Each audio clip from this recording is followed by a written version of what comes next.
मुफ्ती साहब, अगर नमाज में खुजली मचे तो क्या करें? खुजला लें भाई, क्या करेंगे? जब खुजली मचेगी तो खुजलाएंगे। हाँ, इतना ज़रूर है कि जब आप नमाज में अगर आपको खुजली मच रही है तो ये नहीं कि आप खुजलाते ही रहें। खुजली का मसला ये होता है कि अगर आपने ज़रा सा खुजला लिया तो बस दिल में ये आता है कि बस खुजलाते रहो। जैसे शराब का और सिगरेट का और चाय का एक नशा होता है ना, इन चीज़ों का, ऐसे ही खुजली का भी एक बड़ा अजीब नशा होता है। आपको हल्की सी खुजली मचे और आप बस खुजला लें, वो एक बार खुजलाना गज़ब बन जाता है। फिर वो बस जितना जो मज़ा खुजलाने में मिलता है फिर वो किसी दूसरी चीज़ में आपको मज़ा नहीं मिलेगा। तो अगर ये वाली कंडीशन हो रही है ना कि आप नमाज में खुजलाने से आप खुजलाने में लग जाएंगे, तो फिर बचना चाहिए कि भाई हाथ ना लगे, कंट्रोल कर लें। लेकिन अगर ये है कि भाई वो जब तक आप कह रहे हो कि नहीं खुजलाएंगे, लेकिन अंदर से खुजली कह रही है कि नहीं, बग़ैर खुजलाए तुम्हें नमाज नहीं पढ़ने देंगे, तुम्हें खुजलाना ही पड़ेगा अपने आप को, तो फिर थोड़ा बहुत खुजला लें, और जिससे ये कि आपकी खुजली ख़त्म हो जाए और आप नमाज को पूरी तरह से खुशू और खुजू के साथ नमाज को अदा करें।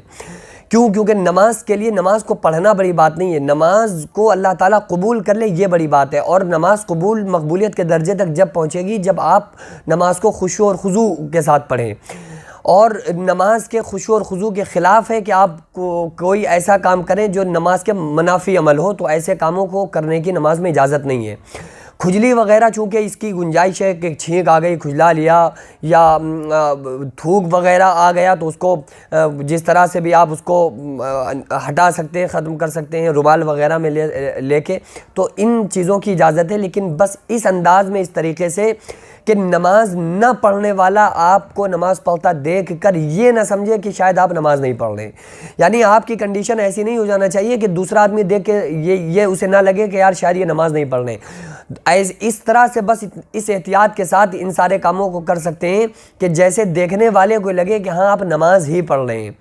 और ज़्यादा किसी अमल को कसरत के साथ करने से नमाज फिर फासिद होने का अंदेशा बढ़ जाया करता है। तो नमाज के जो मुनाफी अमल हैं उनसे बचना चाहिए। खुजली वगैरह अगर थोड़ी बहुत हो रही है तो थोड़ा बहुत खुजलाने से काम चल जाए तो ठीक है।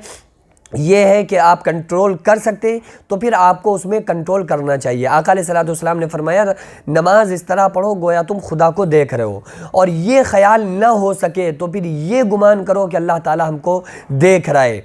तो ये तो कम से कम नमाज में खुशू और खुजू लाने के लिए लाजिम है ये गुमान करना कि अल्लाह ताला हमको देख रहा है।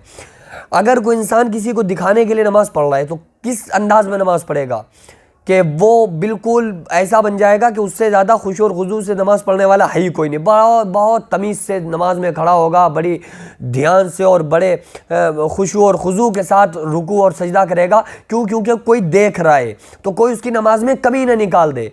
तो यार जब लोगों का हमें ये ख़तरा है, तो जब हम ये गुमान करेंगे कि अल्लाह हमको देख रहा है तो हमारी नमाज खुद ब खुद खुशू और खुजू के दर्जे तक पहुँच जाएगी। लेकिन ये गुमान होता ही नहीं है। गुमान ये कहाँ से होगा? ज़रा सा पाँव में अगर ज़रा सा कांटा चुभ जाए तो हम पैरों को पटकने लगते हैं। मौला अली की नमाज को देखिए आप, कि एक मरतबा हज़रत मौला अली नमाज़ पढ़ रहे थे और आपके रान के अंदर एक तीर पहले से लग चुका था। एक जंग में रान के अंदर तीर घुस चुका था। और तीर कैसा होता है?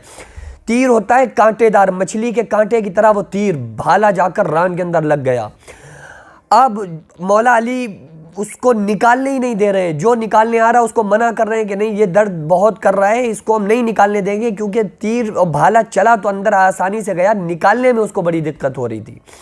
तो लोगों ने इरादा किया जब मौला अली नमाज़ पढ़े तो फिर उस नमाज की हालत में इनके तीर को निकाल लिया जाए। हज़रत मौला अली जैसे ही नमाज़ पढ़ने के लिए खड़े हुए, लोगों ने आके तीर निकाल लिया। मौला अली ने के पाँव में जुम्बिश भी नहीं हुई और आपने सलाम फेरने के बाद फरमाया, है लोगों क्या तुम मेरा तीर निकालने के लिए आए हो? मैं अपने तीर को नहीं निकालने दूंगा क्योंकि मुझे बहुत शिद्दत का उसमें दर्द है। लोगों ने कहा कि अय मौला अली, अल्लाह आप पर रहम फरमाए, आपकी क्या नमाज है कि आपकी नमाज में तीर निकाला जा चुका है और आपको पता भी नहीं चला। तो ठीक है, आप वैसी नमाज नहीं पढ़ सकते, कोशिश तो करें ना। ऐसा भी ना हो कि हमारे पाँव में अगर ज़रा सी चींटी काट ले तो हम पैरों को पटकने लगते हैं, नमाज में वहीं पटकना शुरू कर देते हैं। तो कम से कम ऐसी नमाज़ पढ़ने से हम बचें, अपनी नमाज़ों में खुशू और खुजू पैदा करें। अल्लाह ताला फरमाता है, क़द अफ़लहल मुमिनून अल्लज़ीना हुम फ़ी सलातिहिम ख़ाशिऊन, कि कामयाबी को वो लोग पहुँचे जो अपनी नमाज को खुशू और खुजू के साथ पढ़ते हैं। तो नमाज को बहुत ज़्यादा खुशू और खुजू के साथ इंसान को पढ़ना चाहिए। मैंने पहले भी कहा कि नमाज़ पढ़ना बड़ी बात नहीं है, उसको अल्लाह ताला कबूल फरमा ले ये बड़ी बात है। और कबूल जब होगी जब हमारी नमाज में खुशू और खुजू होगा।